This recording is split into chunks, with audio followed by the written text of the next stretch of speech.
Hello बच्चों, chapter को आगे कंटिन्यू करते हैं।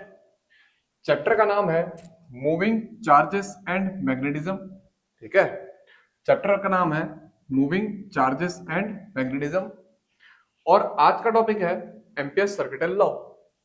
आज हम पढ़ेंगे एम्पियर सर्किटल लॉ। तो बच्चों, एम्पियर सर्किटल लॉ को पढ़ने से पहले एक पॉइंट डिस्कस करते हैं। ठीक है, एम्पियर सर्किटल लॉ को पढ़ने से पहले एक पॉइंट डिस्कस करते हैं। एक बात बताना, अगर एक चार्ज Q को इलेक्ट्रिक फील्ड में रख दिया जाए तो वो चार्ज कितना फोर्स एक्सपीरियंस करेगा? QE। तो यहां पे मैं लिखता हूं, if a charge Q is placed in an electric field,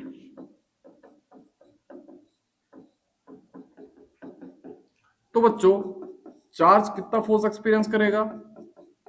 F equal to QE। ठीक है, अब ये जो फोर्स है इसका नेचर क्या है? कंजर्वेटिव। मैं लिखता हूं this force is conservative. Conservative का मतलब इस फोर्स से जो भी वर्क होगा वो सिर्फ इनिशियल और फाइनल पोजीशन पे डिपेंड करेगा, पाथ फॉलो पे डिपेंड नहीं करेगा। कंजर्वेटिव का मतलब इस फोर्स से जो भी वर्क होगा वो सिर्फ इनिशियल और फाइनल पोजीशन पे डिपेंड करेगा, पाथ फॉलो पे डिपेंड नहीं करेगा। तो अगर मैं एक क्लोज्ड लूप की बात करूं, अगर मैं एक क्लोज्ड लूप की बात करूं, यानी कि जो इनिशियल पॉइंट है वही फाइनल पॉइंट है, तो क्लोज्ड लूप में work done by this force कितना होगा? 0। तो मैं लिखूंगा therefore work done by this force in a closed loop कितना होगा? 0। Work done by this force in a closed loop कितना हो जाएगा बच्चों? 0। तो वर्क डन का फॉर्मूला लिखते हैं F vector dot dl vector और इसे इक्वल करते हैं 0 के। हमने बात करी है क्लोज्ड लूप की, तो यहां पे क्लोज इंटीग्रेशन का साइन बनाते हैं। इतना समझ में आया? Work done by this force in a close loop is 0। ठीक है, यानी कि close line integration of force is equal to 0। अब बच्चों फोर्स की वैल्यू क्या पुट करोगे? QE। तो फोर्स की वैल्यू क्या पुट करी हमने? QE। अब बच्चों यहां से Q को कॉमन ले लेना,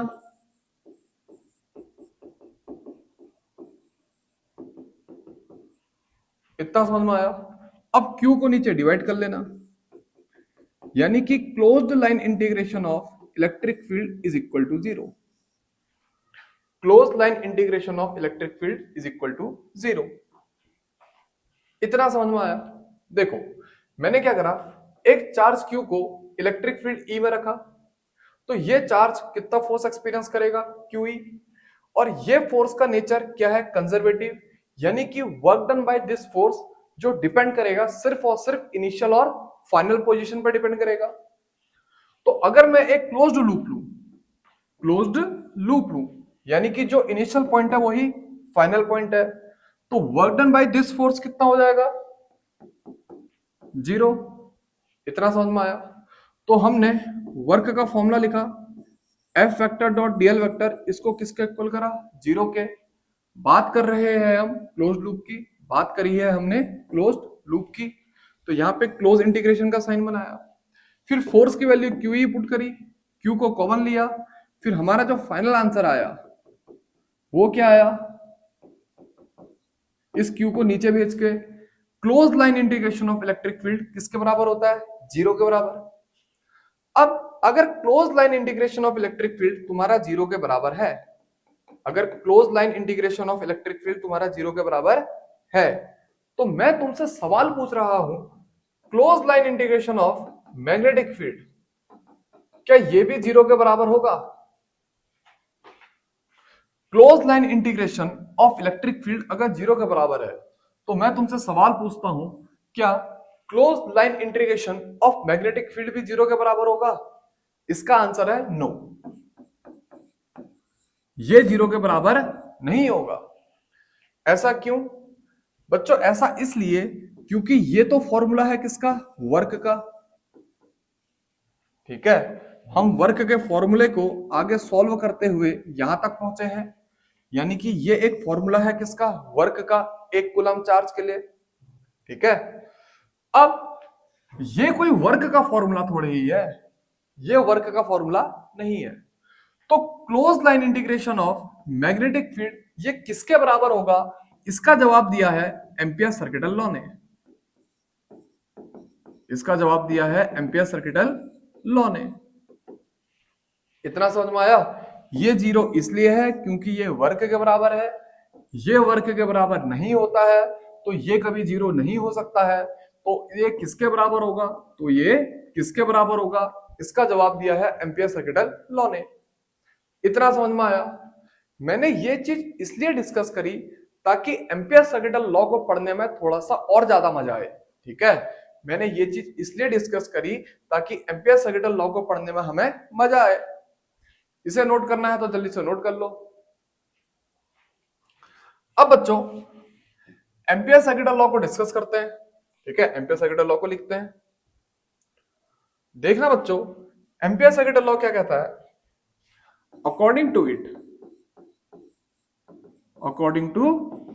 it line integral of magnetic field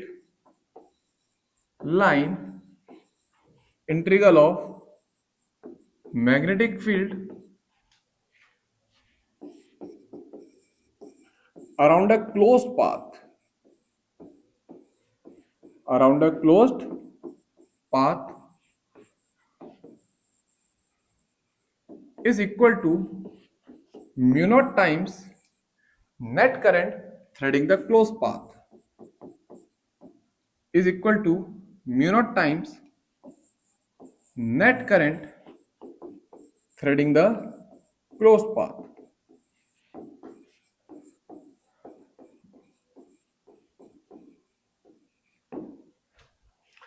इसका मतलब close line integration of magnetic field is equal to mu naught times of I net. और ये जो करंट होगी वो करंट क्लोज्ड पाथ के अंदर से फ्लो करेगी। इतना समझ में आया? इतना समझ में आया? हमने क्या कहा? Line integral of magnetic field around a closed path. Around a closed path line integral of magnetic field किसके बराबर होगा? ये होगा mu naught times total current उस क्लोज पाथ के अंदर से जो जा रही होगी। ये होगा mu naught times total current जो उस क्लोज्ड पाथ के अंदर से जाएगी। Mu naught times net current threading the closed path. इतना समझ में आया? इस स्टेटमेंट को लिख लो। अगर किसी बच्चे के अभी भी समझ में नहीं आया है तो इसको थोड़ा सा और एक्सप्लेन करूंगा। ठीक है, ये अभी भी कुछ बच्चों के शायद समझ में ना आया हो, उसे समझते हैं। बच्चों एक ओपन सरफेस को कंसीडर करो, तो मैं लिखता हूं लेट एन ओपन सरफेस। हमने एक ओपन सरफेस को कंसीडर करा विथ बाउंड्री सी। ठीक है, मैंने क्या करा? एक ओपन सरफेस कंसीडर करी जिसकी बाउंड्री कितनी है? सी। ये ओपन सरफेस क्या है? एक सर्कुलर पाथ। ये ओपन सरफेस क्या है? एक सर्कुलर पाथ। ठीक है, सर्कुलर पाथ कहो या फिर सर्कुलर लूप कहो, बात एक ही है। ठीक है, अब क्या करो? इस सर्कुलर लूप को ट्रेवल करने की डायरेक्शन को फिक्स करो। मेरा कहने का मतलब है ये जो एरो है, ये एरो दिखा रहा है कि तुम इस सर्कुलर लूप की बाउंड्री को किस डायरेक्शन में ट्रेवल करोगे। ये जो एरो है ये दिखा रहा है तुम इस सर्कुलर लूप की बाउंड्री को किस डायरेक्शन में ट्रेवल करोगे। अब इस सर्कुलर लूप में एक छोटा सा लाइन एलिमेंट डीएल कंसीडर करो। इस सर्कुलर लूप में एक छोटा सा लाइन एलिमेंट डीएल कंसीडर करो। इस डीएल की जो डायरेक्शन होगी वो कुछ इस तरीके से होगी। ये जो डीएल वेक्टर है इसकी जो डायरेक्शन होगी वो टेंजेंशियल टू लूप होगी, ठीक है। ट्रेवल करने की डायरेक्शन बाउंड्री को ये है, ट्रेवल करने की डायरेक्शन बाउंड्री को ये है, तो यहां पे जो लाइन एलिमेंट डीएल है इसकी डायरेक्शन ऐसे होगी। अब इस पॉइंट पे जो मैग्नेटिक फील्ड है वो मान लो क्या है बी, और इस मैग्नेटिक फील्ड की डायरेक्शन भी क्या है टेंजेंशियल है। मेरा कहने का मतलब है जो मैग्नेटिक फील्ड है वो पैरेलल है किसके, डीएल के, या फिर B vector is parallel to dl vector. इतना समझ में आया। अब यहां पे बच्चों B vector dot dl vector की वैल्यू फाइंड करना। ऐसे ही इस पॉइंट पे भी एक छोटा सा लाइन एलिमेंट डीएल कंसीडर करना, फिर यहां पे बी वेक्टर और डीएल वेक्टर की वैल्यू फाइंड करना। ऐसे ही इस पॉइंट पे भी एक छोटा सा लाइन एलिमेंट डीएल कंसीडर करना, फिर यहां पे भी B vector dot dl vector की वैल्यू फाइंड करना। अब ये जितने भी B vector dot dl vector है सबको ऐड कर देना, ठीक है। ये जितने भी B vector dot dl vector है इन सबको क्या कर देना, ऐड कर देना। तो बच्चों अब इनको ऐड करना या फिर B vector dot dl vector का तुम क्लोज इंटीग्रेशन कर लेना। समझ में आया। ये B dot dl B dot dl B dot dl B dot dl सबको ऐड करते चलोगे तो इससे अच्छा क्या है, इनका क्या कर दो, B vector dot dl vector का क्या कर दो, क्लोज इंटीग्रेशन। ये किसके बराबर होगा, ये होगा म्यू नॉट टाइम्स जितनी करंट इस लूप के अंदर से बह रही है।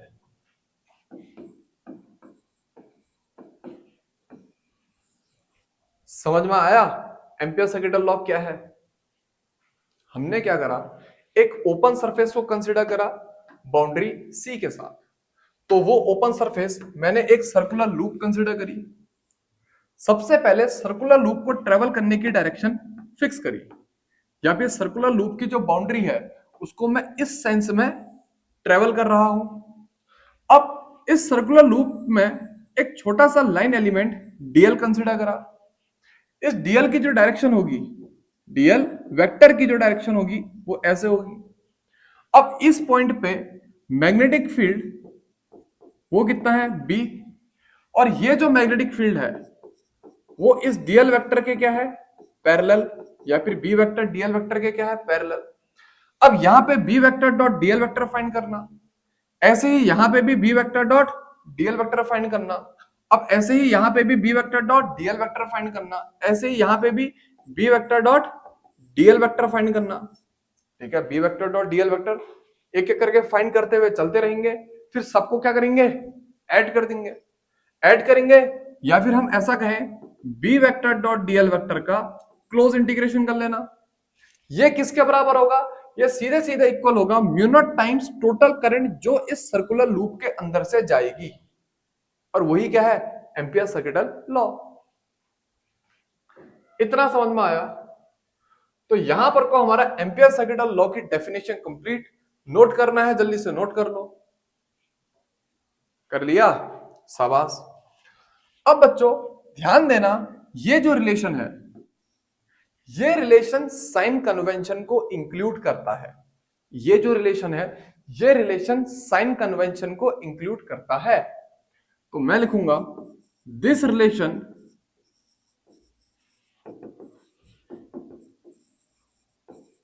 Include sign convention.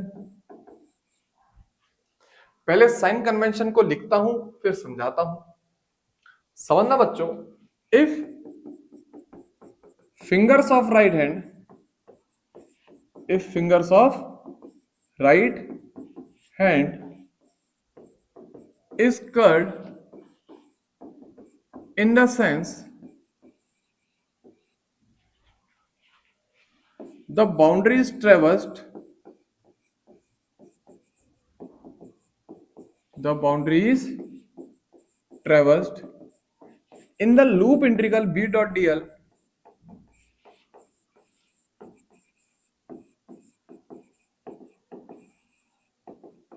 then thumb gives positive direction of current, then thumb gives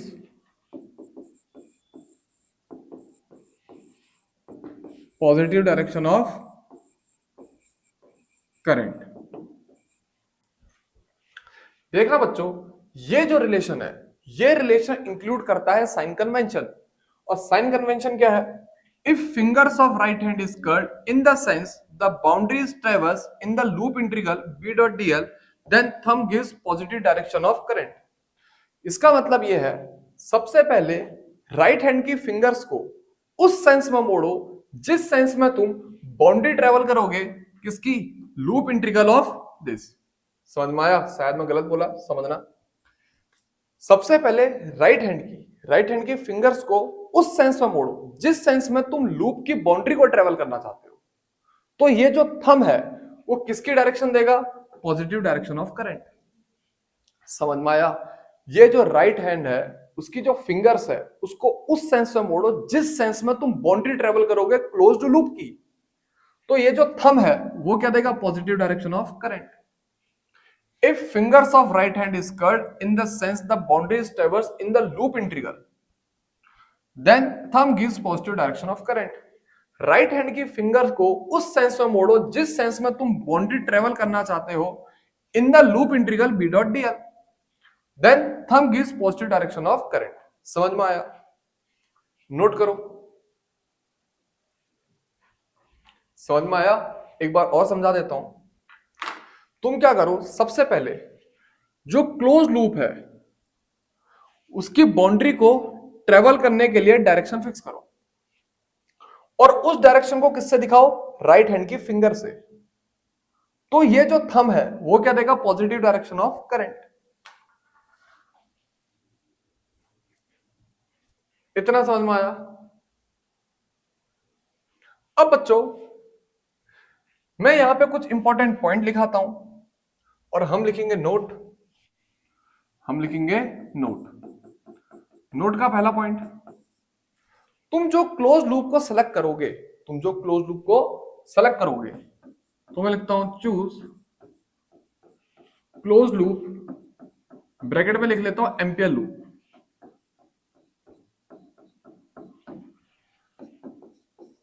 in such a way that उस तरीके से सेलेक्ट करो जहां पे मैग्नेटिक फील्ड टेंजेंशियल होगा लूप के, जहां पे मैग्नेटिक फील्ड परपेंडिकुलर होगा लूप के, जहां पे मैग्नेटिक फील्ड होगा ही नहीं। समझना मैंने क्या कहा? देखो, एम्पियर सर्किट लॉ हमने क्या पढ़ा?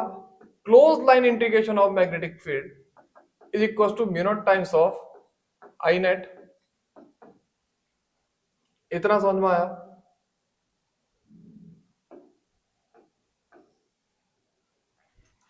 ठीक है, तो देखना बच्चों, हम जो क्लोज्ड लूप को सेलेक्ट करेंगे, जिसे हम एम्पियर लूप भी कह सकते हैं, वो इस तरीके से सेलेक्ट किया जाएगा जहां पे मैग्नेटिक फील्ड टेंजेंशियल होगा किसके? लूप के। अगर मैग्नेटिक फील्ड लूप के टेंजेंशियल है तो यहां पर को थीटा की वैल्यू कितनी आ जाएगी? 0 डिग्री। ये बनेगा close integration of b dot dl cos 0। ये क्या बन जाएगा? Close integration of b dot dl cos 0। और cos 0 की वैल्यू कितनी होती है? 1। तो हमारे लिए कैलकुलेशन क्या हो जाएगी? आसान हो जाएगी। फिर जो मैग्नेटिक फील्ड है वो परपेंडिकुलर हो किसके? लूप के। ध्यान देना, अगर मैग्नेटिक फील्ड यहां पे परपेंडिकुलर है या फिर थीटा की वैल्यू कितनी है? 90 डिग्री है, तो सीधे सीधे ये बनेगा बी डी एल कॉस 90, और कॉस 90 की वैल्यू कितनी होती है? 0। तो यानी कि ये जो LHS है वो सीधे कितना बन जाएगा? 0। और हमारी कैलकुलेशन आसान हो जाएगी। फिर तीसरा पॉइंट क्या लिखा है? बी वेनिसेस, यानी कि बी वहां पे हो ही ना। अगर बी होगा ही नहीं तो ये टर्म तो वैसे ही क्या हो जाएगा? 0। समझ में आया? अगर यहाँ पे मैग्नेटिक फील्ड हो ही ना तो ये टर्म सीधे वैसे ही कितना हो जाएगा? 0। तो हमारी कैलकुलेशन क्या हो जाएगी? आसान हो जाएगी। समझ में आया? हमको क्लोज्ड एम्पियर लूप इस तरीके से सेलेक्ट करना है जहां पे मैग्नेटिक फील्ड टेंजेंशियल हो लूप के, या फिर मैग्नेटिक फील्ड परपेंडिकुलर हो लूप के, या फिर मैग्नेटिक फील्ड वहां पे हो ही ना। इतना समझ में आया। अब इसके बाद पॉइंट नंबर सेकंड, अगर एक सिस्टम सिमेट्री का बने, अगर एक सिस्टम सिमेट्री का बने तो एम्पियर लॉ हमको बहुत इजी इवैल्यूएशन देगा मैग्नेटिक फील्ड की। समझ में आया? नहीं समझ में आया तो समझना, मैं एक लाइन लिख रहा हूं। If there is a system of symmetry, if there is a system of symmetry, then Ampere law enables easy evaluation of magnetic field, like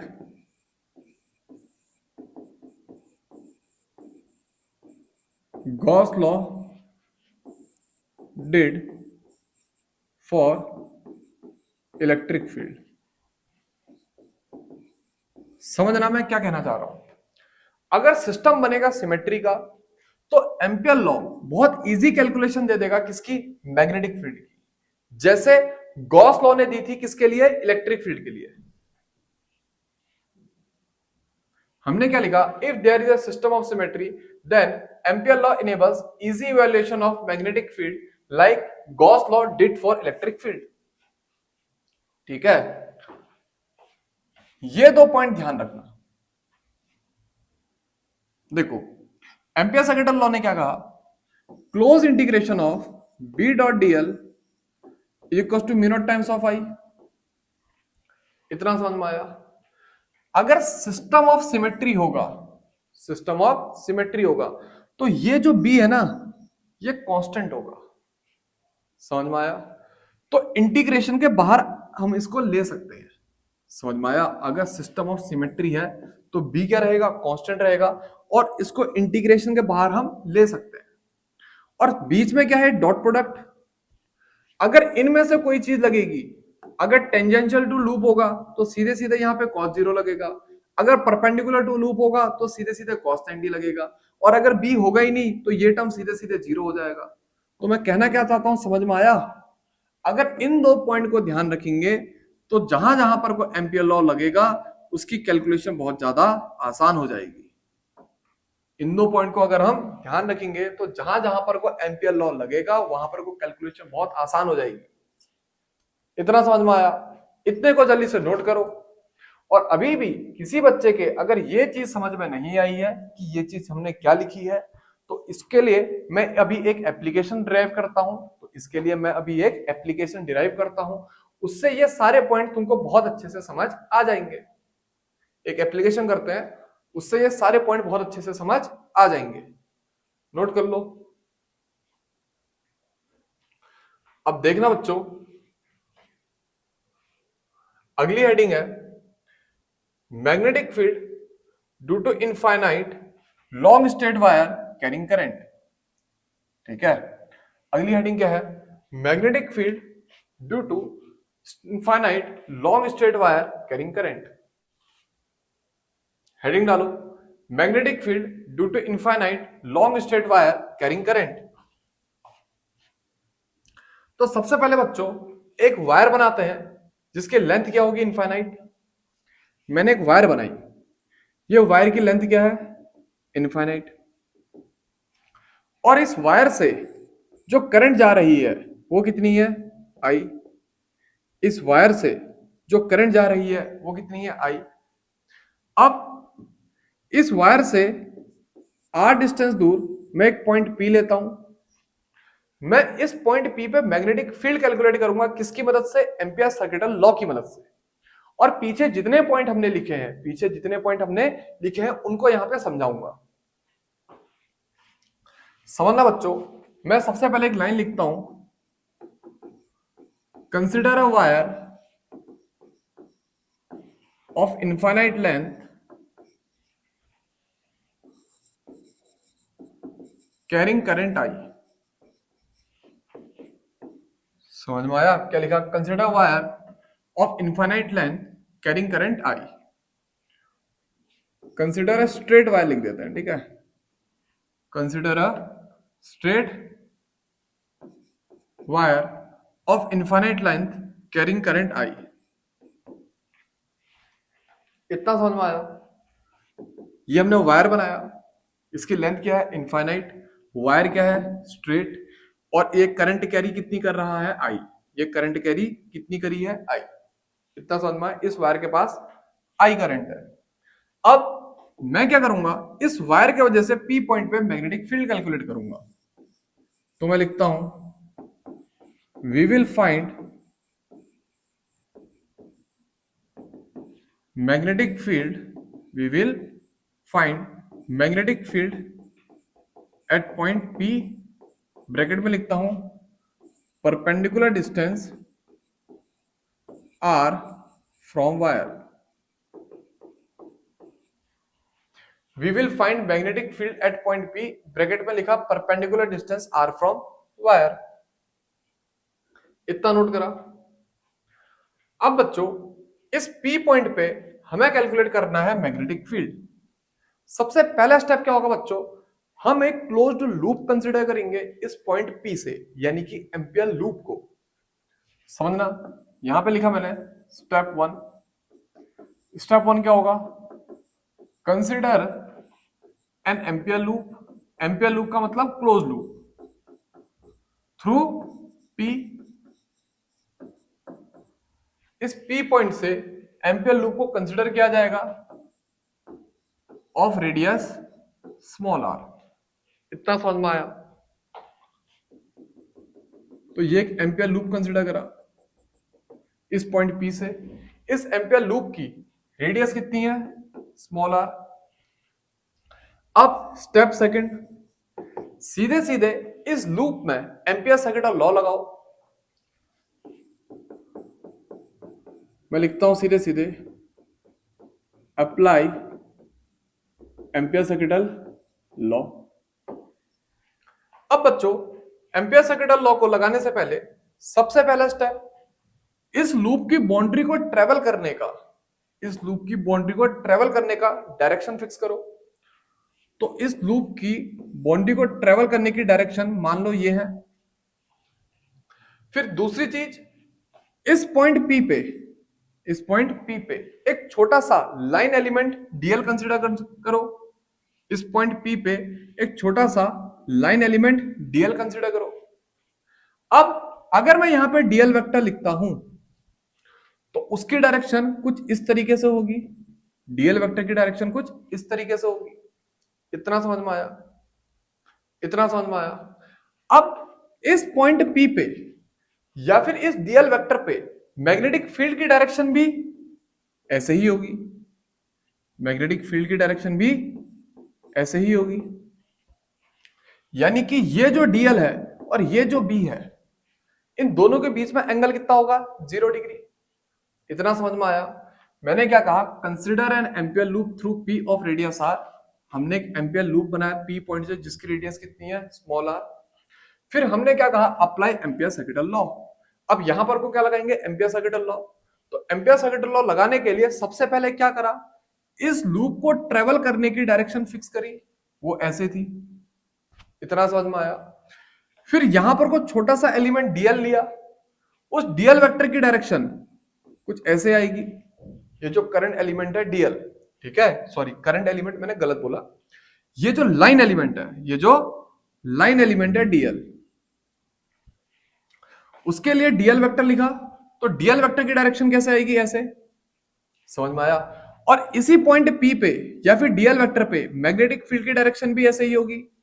मेरा कहने का मतलब है मैग्नेटिक फील्ड और डीएल दोनों के बीच में एंगल कितना होगा? 0 डिग्री। अब इस चीज को ध्यान पे रखते हुए एम्पियर सर्किट लॉ को अप्लाई करते हैं और यहां पे लिखते हैं close integration of B vector dot dl vector is equal to mu naught times of I net. इतना समझ में आया? अब ध्यान देना बच्चों, तुम लूप को ऐसे ट्रेवल कर रहे हो, ये जो एम्पियर लूप है इसको ऐसे ट्रेवल कर रहे हो, तो ये जो थंब है वो क्या देगा, पॉजिटिव डायरेक्शन ऑफ करंट। यानी कि ये जो करंट आई है इस लूप के अंदर से जो बह रही है उसकी साइन क्या लोगे, पॉजिटिव। इतना समझ में आया, आई कहां को है, ऊपर को, और लूप को ट्रेवल करने की डायरेक्शन ये है। इतना समझ में आया। अब बच्चों यहां पर को इन दोनों के बीच में एंगल कितना है, cos 0। इन दोनों के बीच में एंगल कितना है, 0। तो हमने क्या लिखा, cos 0। इतना समझ में आया। तो लिखा मैंने close integration of b dot DL cos 0। अब वापस इस पॉइंट पे आओ। हमने क्या कहा था, एम्पियर लूप को इस तरीके से सेलेक्ट करना जहां पे मैग्नेटिक फील्ड टेंजेंशियल हो लूप के, समझ में आया, या फिर परपेंडिकुलर हो लूप के, या फिर मैग्नेटिक फील्ड हो ही ना। यहां पर को मैग्नेटिक फील्ड लूप के क्या है, टेंजेंशियल। तो यानी कि कौन सा पॉइंट लगा, पहला वाला। इतना समझ में आया। फिर यहां पे क्या लिखा था, if there is a system of symmetry, अगर एक सिस्टम होगा किसमें, सिमेट्री में, तो एम्पियर लॉ इजी इवैल्यूएशन देगा हमें किसकी, मैग्नेटिक फील्ड की। उसका रीजन मैंने क्या कहा, जैसे B vector dot dl vector equals to mu naught times of I है, समझ में आया। अब टेंजेंशियल टू लूप है तो यानी कि बी डीएल cos 0 लिखा जाएगा equals to mu naught times of I. अब अगर सिमेट्री है तो मैग्नेटिक फील्ड को क्या ले सकते हैं हम, बाहर, समझ में आया। हमने क्या लिखा था, close integration of B vector dot dl vector equals to mu naught times of I. यहां पर को मैग्नेटिक फील्ड लूप के टेंजेंशियल था तो लिखा close integration of B dl cos 0 equal to mu naught times of I. अब system of symmetry है तो मैग्नेटिक फील्ड को इंटीग्रेशन के बाहर ले सकता हूं क्योंकि मैग्नेटिक फील्ड हर एक पॉइंट पे क्या रहेगा, कांस्टेंट। समझना, ये वायर है, ये पॉइंट P है, वायर से कितनी डिस्टेंस दूर है, R। मैंने क्या करा, इस पॉइंट P से एक एम्पियर लूप को इमेजिन करा। अब इस लूप में कोई सा भी पॉइंट होगा वो इस वायर से तो सेम डिस्टेंस पे होगा क्योंकि ये लूप क्या है, सर्कल, और वायर इस सर्कल के सेंटर से पास हो रही है। तो यानी कि इस लूप का हर एक पॉइंट इस वायर से सेम डिस्टेंस पे होगा, यानी कि R डिस्टेंस पे होगा। तो यानी कि इस लूप के हर एक पॉइंट पे मैग्नेटिक फील्ड क्या रहेगा, कांस्टेंट, यानी कि सिस्टम ऑफ सिमेट्री है। तो यानी कि B अगर कांस्टेंट है तो उसे क्या ले लेते हैं बाहर और लिखते हैं क्लोज इंटीग्रेशन ऑफ डीएल, और ये किसके बराबर आएगा, mu naught times of I. इतना समझ में आया, इतना समझ में आया। अब डीएल का इंटीग्रेशन क्या करोगे बच्चों, 2 पाई आर। डीएल का क्लोज इंटीग्रेशन क्या होगा, 2 पाई आर। अब 2 पाई आर को नीचे डिवाइड कर देना तो बी की वैल्यू कितनी आएगी, mu naught I upon 2 pi r. समझ में आया। ये जो डीएल है यानी कि स्मॉल लाइन एलिमेंट, इसका क्लोज इंटीग्रेशन कितना होगा, सीधे सीधे 2 पाई आर। तो हमने क्या लिखा, b into 2 pi R equal to mu naught times of I. तो b equal to mu naught I upon 2 pi are. इतना समझ में आया।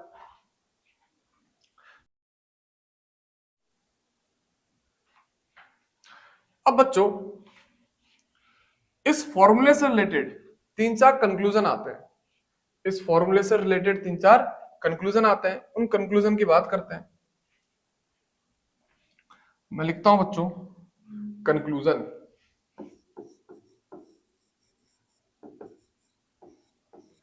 सबसे पहला कंक्लूजन क्या है बच्चों, ये थ्योरेटिकल तुम्हारा वेरिफिकेशन है ओरस्टेड एक्सपेरिमेंट का। ये क्या है, थ्योरेटिकल वेरिफिकेशन, किसका, theoretical verification of Oersted experiment. इतना समझ में आया। और एक चीज ध्यान देना, ये जो वायर है इसके वजह से इस पॉइंट पे जो मैग्नेटिक फील्ड की डायरेक्शन है वो कौन देगा, राइट हैंड थंब रूल। यानी कि hold the conductor right hand, hold the conductor in your right hand, hold the conductor in your right hand such that thumb gives the direction of current, then the curled finger gives the direction of magnetic field। यानी कि हमने conductor को अपने right hand में hold करा, हमने conductor को अपने राइट हैंड में होल्ड करा, ये हमने किसकी डायरेक्शन दी, करंट की। तो ये जो उंगलियां मुड़ रही हैं ये किसकी डायरेक्शन देगा, मैग्नेटिक फील्ड की। तो इसी वजह से इस पी पॉइंट पे, इसी वजह से इस पी पॉइंट पे जो मैग्नेटिक फील्ड है वो क्या है, टेंजेंशियल है, किसके, लूप के। इसी वजह से इस पी पॉइंट पे जो मैग्नेटिक फील्ड है वो टेंजेंशियल है, किसके, लूप के। तो मैं लिखूंगा सीधे सीधे दूसरा, ये जो मैग्नेटिक फील्ड है उसकी डायरेक्शन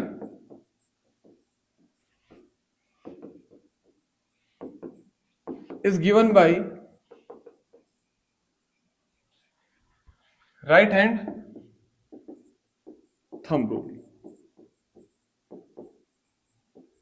उसकी डायरेक्शन कौन देगा, राइट हैंड थंब रूल। इतना समझ में आया। अब एक चीज और ध्यान रखना, भले ही वायर इनफाइनाइट है, भले ही वायर की लेंथ इनफाइनाइट है, वायर की जो लेंथ है वो क्या है, इनफाइनाइट, लेकिन मैग्नेटिक फील्ड किसी आर डिस्टेंस पे इनफाइनाइट नहीं है। बट मैग्नेटिक फील्ड यानी कि B vector is not infinite at some r distance. R distance पे मैग्नेटिक फील्ड इनफाइनाइट नहीं होगी। इतना समझ में आया, इतना समझ में आया। अब इसके बाद क्या कोई और कंक्लूजन भी निकाल सकते हो बच्चों? theoretical verification or experiment, magnetic field direction is given by right hand thumb rule, or wire length is infinite but magnetic field is not infinite at the same at some r distance, at some r distance.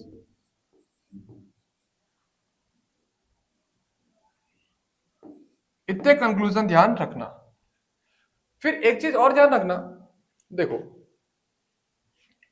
ये wire है, इस wire से ये P point are distance दूर था, तो जैसे wire है इस वायर से ये पी पॉइंट आर डिस्टेंस दूर था, तो यानी कि मैंने जो एम्पियर लूप लिया उसके हर एक पॉइंट पे, उसे हर एक पॉइंट पे मैग्नेटिक फील्ड क्या रहेगा, सेम। रीजन, क्योंकि उस लूप का हर एक पॉइंट इस वायर से तो सेम डिस्टेंस पे होगा। समझ में आया? तो ऐसे ही इस पी पॉइंट को थोड़ा सा ऊपर शिफ्ट करो, ये भी इस वायर से कितनी डिस्टेंस दूर होगा, आर डिस्टेंस ही दूर होगा। समझ में आया? तो यानी कि ऊपर शिफ्ट करने के बाद, ऊपर शिफ्ट करने के बाद जो एम्पियर लूप आएगा उसके भी हर एक पॉइंट पे मैग्नेटिक फील्ड क्या रहेगा, बी। समझ में आया मैं क्या कहना चाह रहा हूं? तो इसका मतलब सीधे सीधे सीधे सीधे यहां पर को जो सिमेट्री बन रही होगी वो क्या बन रही होगी, सिलेंड्रिकल सिमेट्री। तो मैंने क्या लिखा, सिलेंड्रिकल सिमेट्री इज फॉलोड। समझ में आया मैं क्या कहना चाह रहा हूं? हमने क्या करा, ये वायर लिया, इस वायर से आर डिस्टेंस दूर एक पॉइंट पी लिया। समझ में आया? अब मैंने इसके थ्रू क्या लिया, एक एम्पियर लूप। समझ में आया? फिर क्या कहा, इस लूप के हर एक पॉइंट पे मैग्नेटिक फील्ड इस वायर का वैसे क्या रहेगा, सेम, क्योंकि लूप का हर एक पॉइंट वायर से कितनी डिस्टेंस दूर होगा, आर। अब एक काम करो, इसी लूप को थोड़ा ऊपर कर लो या फिर इस पॉइंट को थोड़ा सा ऊपर कर लो, वो पॉइंट फिर से इस वायर से कितनी डिस्टेंस दूर होगा, आर। तुम उसके अराउंड फिर से एक लोगे लूप, तो उस लूप का हर एक पॉइंट इस वायर से फिर से कितनी डिस्टेंस दूर होगा, आर। यानी कि उस लूप पे भी हर एक पॉइंट पे मैग्नेटिक फील्ड क्या रहेगा, कांस्टेंट, और उसकी वैल्यू कितनी रहेगी, बी। यानी कि ये क्या रहेगा, सिलेंड्रिकल सिमेट्री। समझ में आया? ये वायर है जिसके वजह से करंट बह रही है, आई। तो यानी कि मैग्नेटिक फील्ड एक सिलेंड्रिकल सिमेट्री को फॉलो करेगा। इतना समझ में आया? इतना समझ में आया? तो बच्चों इसे जल्दी से नोट कर लो।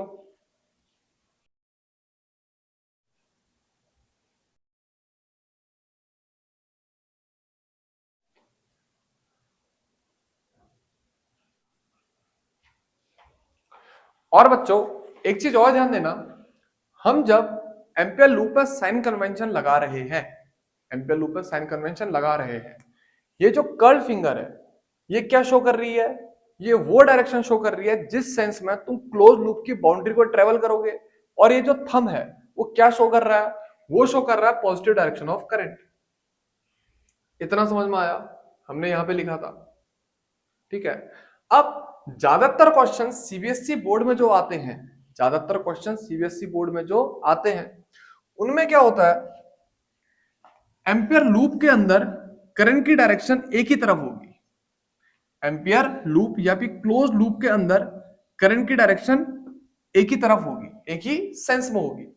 तो अगर करंट की डायरेक्शन एक ही सेंस में है तो यहां पे करंट सीधे सीधे क्या ले लेना, पॉजिटिव। अगर लूप के अंदर दो टाइप की करंट है, एक इधर को जा रही है और एक इधर को आ रही है, तब सोचना पड़ेगा कि किसको पॉजिटिव ले और किसको नेगेटिव ले। समझ में आया? अब अगर लूप के अंदर करंट की डायरेक्शन एक ही सेंस में है तो उसे सीधे सीधे क्या ले लेना, पॉजिटिव ले लेना। समझ में आया? देखो गॉस लॉ में क्या था, चार्ज से खेलना था। कुछ चार्ज पॉजिटिव होते हैं, कुछ चार्ज नेगेटिव होते हैं, तो चार्ज के आगे तो पॉजिटिव और नेगेटिव लिखेंगे और सीधे सीधे उनको ऐड कर लेंगे तो कोई दिक्कत नहीं आएगी। अब अगर मैंने एक ऐसा एम्पियर लूप लिया जिसमें एक साइड करंट आगे जा रही है, एक साइड करंट पीछे आ रही है, तो कौन सी डायरेक्शन को पॉजिटिव लोगे, कौन सी डायरेक्शन को नेगेटिव लोगे? समझ में आया? तो हमें क्या लगाना पड़ेगा यहाँ पे, साइन कन्वेंशन। सबसे पहले क्या करेंगे, इस एम्पियर लूप को ट्रेवल करने की डायरेक्शन फिक्स करेंगे। वो कौन बताएगा, राइट हैंड का फिंगर। फिर ये जो थंब है वो क्या देगा, पॉजिटिव डायरेक्शन ऑफ करंट। जैसे एम्पियर लूप को मैं ऐसे ट्रेवल कर रहा हूं, एम्पियर लूप को मैं ऐसे ट्रेवल कर रहा हूं, तो यहां वाली करंट क्या लूंगा, पॉजिटिव। फिर यहां वाली करंट क्या लूंगा, नेगेटिव। तो म्यू नॉट टाइम्स ऑफ जो आई नेट वाला टर्म है एम्पियर लूप में, mu naught times of I not वाला टर्म है, इसे कैसे लिखा जाएगा समझना। जैसे I1 करंट यहां को गई और I2 करंट वापस आई, तो इसे लिखा जाएगा mu naught times of I1 minus I2। समझ में आया? एम्पियर लूप को मैंने ऐसे ट्रेवल करा, एम्पियर लूप को मैंने ऐसे ट्रेवल करा, तो ये अंगूठा यहां को गया, तो यहां को जो करंट जा रही है उसे क्या ले रहा हूं, पॉजिटिव। फिर यहां को जो करंट आएगी उसे क्या लूंगा, नेगेटिव। समझ में आया? लेकिन ये साइन कन्वेंशन का ज्यादातर यूज वहीं पर होगा जब लूप के अंदर एक से ज्यादा डायरेक्शन में करंट जा रही है, मतलब एक से ज्यादा, मतलब ऐसे भी आ रही है और ऐसे भी आ रही है। अब करंट अगर ऐसे ही जा रही है, एक ही सेंस में है, समझ में आया, तो साइन कन्वेंशन उतना ज्यादा यूज में नहीं आएगा। वहां पे उस करंट को सीधे सीधे क्या लेंगे, पॉजिटिव ही लेंगे। इतना समझ में आया?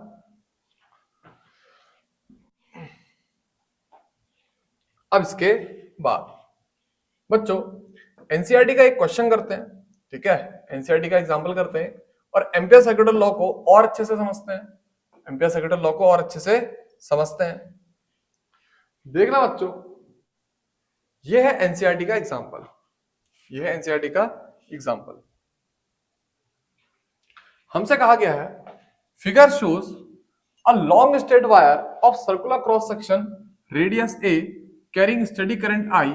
The current I is uniformly distributed across this cross section. Calculate the magnetic field in the region R less than A and R greater than A. समझना, हमसे क्या कहा गया है, हमसे कहा गया है एक वायर है, इस वायर का क्रॉस सेक्शन क्या है, सर्कुलर। इस वायर का क्रॉस सेक्शन क्या है, सर्कुलर। तो मैंने ये वायर का क्रॉस सेक्शन सर्कुलर बनाया, इसकी रेडियस कितनी है, ए। इस वायर के क्रॉस सेक्शन की रेडियस कितनी है, ए, और यहां से जो करंट बह रही है वो कितनी है, आई। हमसे कह रहा है मैग्नेटिक फील्ड निकालो, एक बार वायर के बाहर, एक बार वायर के अंदर, ठीक है। एक बार इस पॉइंट पी पे निकालो जो कि वायर के बाहर होगा, एक बार इस पॉइंट पी पे निकालो जो कि वायर के अंदर होगा। इन दोनों पॉइंट पे हमें क्या बताना है, मैग्नेटिक फील्ड। इतना समझ में आया? तो बच्चों इसमें दो केस लेते हैं, केस ए और केस बी, फिर सॉल्व करते हैं। मैं लिखता हूं केस ए, यानी कि magnetic field at R greater than A, यानी कि मैग्नेटिक फील्ड एक ऐसी डिस्टेंस से बताया जा रहा है जो कि रेडियस से ज्यादा है, यानी कि एक ऐसे पॉइंट पे बताया जा रहा है जो वायर के बाहर है। इतना समझ में आया? वायर के सेंटर से इस पॉइंट तक की डिस्टेंस कितनी है, आर। कितनी डिस्टेंस है, आर। आर इतना समझ में आया। अब सबसे पहला स्टेप क्या होगा बच्चों, इस पॉइंट से पास होने वाला एक एम्पियर लूप कंसीडर करेंगे। तो मैं लिखूंगा draw an Ampere loop of radius small r. समझ में आया। मैं एक एम्पियर लूप कंसीडर करूंगा जिसकी रेडियस कितनी होगी, स्मॉल आर। तो ये एम्पियर लूप कंसीडर करा, इतना समझ में आया। फिर मैं बोलूंगा अप्लाई एम्पियर सर्किटल लॉ। अब एम्पियर सर्किटल लॉ का पहले फॉर्मूला लिखते हैं। Close line integration of magnetic field is equal to mu naught times of I net. इतना समझ में आया। अब सबसे पहले क्या करेंगे बच्चों, ये जो एम्पियर लूप है इसको ट्रेवल करने की डायरेक्शन फिक्स करेंगे। मान लो ट्रेवल करने की डायरेक्शन मैंने इससे दिखाई, तो ये जो थंब है किसकी डायरेक्शन देगा, पॉजिटिव डायरेक्शन ऑफ करंट। समझ में आया। मैंने क्या कहा, सबसे पहले एम्पियर लूप को ट्रेवल करने की डायरेक्शन फिक्स करो, ठीक है, वो मैंने ऐसे करी। तो ये जो थंब है किसकी डायरेक्शन देगा, पॉजिटिव डायरेक्शन ऑफ करंट। तो ये जो एरो है ये क्या दिखा रहा है, वो डायरेक्शन जिस डायरेक्शन में एम्पियर लूप को ट्रेवल किया जाएगा। फिर ये वाली करंट क्या है, पॉजिटिव। देखो एम्पियर लूप के अंदर से अगर करंट की डायरेक्शन एक ही सेंस में, सिर्फ एक ही डायरेक्शन में, करंट की डायरेक्शन सिर्फ एक ही सेंस में मतलब एक ही डायरेक्शन में है, तो उसे ऑटोमेटिक पॉजिटिव ही लेना है। समझ में आया। फिर एम्पियर लूप भी उसी के अकॉर्डिंग हम सेलेक्ट करेंगे। एम्पियर लूप को उसी के डायरेक्शन मतलब एम्पियर लूप को उसी के अकॉर्डिंग हम सेलेक्ट भी करेंगे और उसी के अकॉर्डिंग हम ट्रेवल भी करेंगे। अब इस पॉइंट पे मैग्नेटिक फील्ड इस डीएल के पक्का क्या होगा, टेंजेंशियल। तो इसे क्या लिखूंगा मैं, बी डीएल कॉस जीरो। यहां पर को मैग्नेटिक फील्ड की डायरेक्शन भी यही होगी और जो डीएल है उसकी डायरेक्शन भी यही होगी, तो दोनों के बीच में एंगल कितना बनेगा, जीरो। तो क्या लिखा, B dl cos zero equal to mu naught times of I net. I net की जगह पे क्या लिख दिया, आई, क्योंकि इस पूरी लूप के अंदर से कितनी करंट बह रही है, आई, क्योंकि लूप तो वायर के बाहर है, तो वायर से जितनी करंट बहेगी उतनी इस लूप के अंदर से भी बहेगी। इतना समझ में आया। अब बी को तो बाहर ले लेना क्योंकि सिस्टम किसका है, सिमेट्री का। तो यानी कि ये क्या बन जाएगा, close integration of dl equal to mu naught times of I. अब डीएल का क्लोज इंटीग्रेशन कितना हो जाएगा बच्चों, सीधे सीधे 2 पाई आर। सीधे सीधे कितना हो जाएगा, 2 पाई आर। 2 पाई आर तो b इंटू 2 पाई आर किसके बराबर आएगा, म्यू नॉट आई। तो यानी कि b की वैल्यू कितनी आ जाएगी, mu naught I upon 2 pi are. इतना समझ में आया, इतना समझ में आया। यानी कि वायर से बाहर जब भी मैग्नेटिक फील्ड निकाला जाएगा वो कितना आएगा, mu naught I upon 2 pi R. और आई करंट वो करंट है जो वायर से पूरी बह रही है। आई करंट वो करंट है जो इस वायर से पूरी बह रही है। मेरा कहने का मतलब है वायर से जितनी करंट बही वो पूरी की पूरी करंट हमारी एम्पियर सर्किटल लॉ के डायरेक्ट फॉर्मूले में लग गई। वायर से जितनी करंट बही वो पूरी की पूरी करंट इस एम्पियर सर्किटल लॉ के डायरेक्ट फॉर्मूले में लग गई। इतना समझ में आया। ये लास्ट वाली लाइन जिसको समझ में नहीं आई, केस बी में समझ में आ जाएगा, केस बी में समझ जाओगे।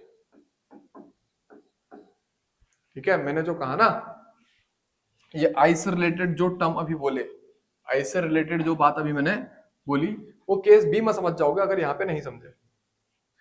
अब केस बी में हम मैग्नेटिक फील्ड निकालेंगे एक ऐसे पॉइंट पे जो कि वायर के अंदर है। तो मैं लिखता हूं magnetic field at R less than A, यानी कि एक ऐसे पॉइंट पे या फिर एक ऐसी डिस्टेंस पे जो कि रेडियस के कहां है, अंदर है, या फिर रेडियस से क्या है, कम है। समझना मैं क्या कहना चाह रहा हूं। ये क्या बनाया, वायर। फिर वायर का क्या बनेगा, सर्कुलर क्रॉस सेक्शन। वायर का क्या बनेगा, सर्कुलर क्रॉस सेक्शन। इतना समझ में आया। अब इसकी रेडियस कितनी है, ए। अब इस पूरे वायर से कितनी करंट बह रही है, आई। अब मैं एक ऐसे पॉइंट पे मैग्नेटिक फील्ड निकालना चाह रहा हूं जो इस वायर के अंदर है, या फिर ऐसा कहूं ये पॉइंट और इस पॉइंट के बीच की डिस्टेंस, ये पॉइंट और इस पॉइंट की डिस्टेंस कितनी है, आर, और ये आर रेडियस से कम है। समझ में आया। ये पॉइंट क्या है, सेंटर है किसका, वायर का, और ये पॉइंट है जहां पर को हमने मैग्नेटिक फील्ड निकालना है। ये पॉइंट सेंटर है वायर का, और ये पॉइंट है जहां पे मैंने मैग्नेटिक फील्ड निकालना है। ये जो डिस्टेंस आर है ये रेडियस से क्या है, कम है। रेडियस किसकी, वायर की। इतना समझ में आया। अब पहला स्टेप क्या होगा, सीधे सीधे एक एम्पियर लूप कंसीडर करेंगे जिसकी रेडियस कितनी होगी, स्मॉल आर। तो मैं लिखूंगा consider ampere loop of radius small are.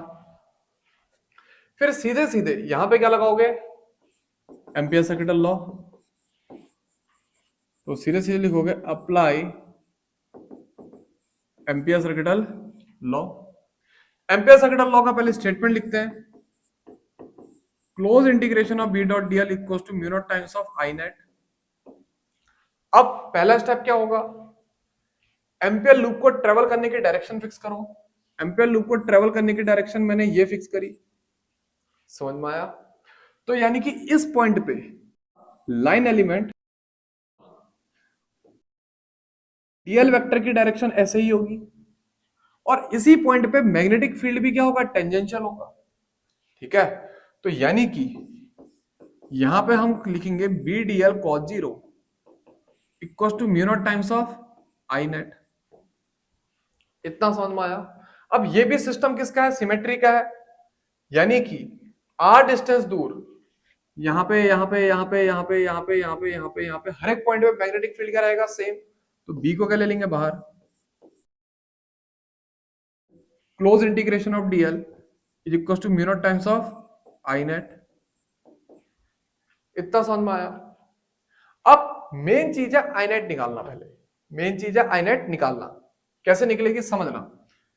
I current बह रही है पाई ए स्क्वायर एरिया से, इस पूरे एरिया से, यानी कि पाई ए स्क्वायर से कितनी करंट बही, आई। तो एक एरिया से कितनी करंट बहेगी, I upon pi A square. तो इतने सिर्फ पाई आर स्क्वायर एरिया से, इतने सिर्फ पाई आर स्क्वायर एरिया से कितनी करंट बहेगी, I upon pi A square into pi R square. Pi से पाई कैंसल, तो कितनी करंट बहेगी, I R square upon A square. इतना समझ में आया। यानी कि यहां पर को जो आई नेट है वो कितना है, आई R square upon A square. यानी कि म्यू नॉट को ऐसे लिखेंगे और इसे लिखेंगे आई R square upon A square. इतना समझ में आया। अब याद आया मैं यहां पे क्या कह रहा था, आई नेट की जगह पे यहां पे पूरा क्या लिखा, आई। आई नेट की जगह पे यहां पे पूरा क्या लिखा, आई। क्यों, क्योंकि उस लूप के अंदर, पहले वाले लूप के अंदर पूरी की पूरी वायर है, तो जितनी करंट इस वायर से जाएगी उतनी करंट इस लूप के अंदर से भी जाएगी। यहां ऐसा नहीं है, यहां लूप वायर के अंदर है, तो जितनी करंट इस वायर से जाएगी उतनी करंट इस लूप के अंदर से थोड़ी जाएगी। उसको मैंने यहां पे कैलकुलेट करा। कैसे करा समझना। ये जो पाई ए स्क्वायर है, इससे करंट बह रही है आई, तो एक एरिया से कितनी बहेगी, I upon pi A square. समझ में आया। इसका एरिया कितना है, पाई ए स्क्वायर, उससे करंट कितनी जा रही है, आई। तो एक एरिया से कितनी जाएगी, I upon pi A square. तो पाई आर स्क्वायर से कितनी जाएगी, I upon pi A square into pi R square. Pi से पाई कैंसिल, तो I R square upon A square. अब बी को ऐसे लिखो। अब डीएल, इसका क्लोज इंटीग्रेशन कितना होगा, 2 पाई आर। अब इससे ये कैंसिल, ठीक है, ये आर और ये आर स्क्वायर क्या हो जाएगा, कैंसिल। या फिर एक काम करते हैं, पहले लिख लेता हूं मैं mu naught I R square upon 2 pi R A square. ये लो,